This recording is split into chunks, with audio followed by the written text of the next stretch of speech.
Saudara-saudara sekalian yang saya hormati, Kementerian Agama dalam menetapkan awal bulan Komariah, khususnya Ramadan, Syawal, Idul Adha, menggunakan mekanisme sidang isbat untuk bermusyawarah dengan para pakar falak, pakar astronomi, wakil rakyat, Majelis Ulama Indonesia, dan tentu dari ormas-ormas Islam di seluruh Indonesia.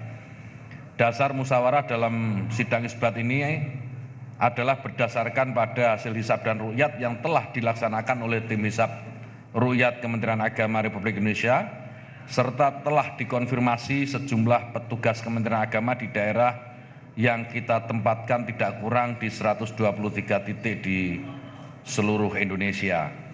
Tadi sidang isbat kita agak tertunda sebentar karena menunggu hasil laporan dari Aceh.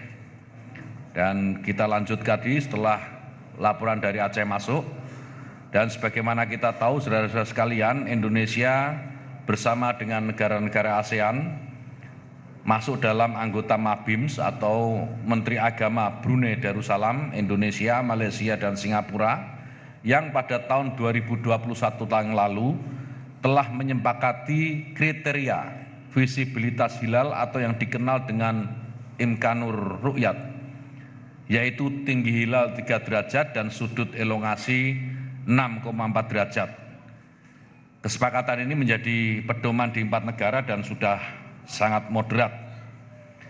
Oleh karena itu, berdasarkan hisab posisi hilal seluruh Indonesia sudah di atas ufuk dan tidak memenuhi kriteria MABIMS baru, serta ketiadaan laporan melihat hilal.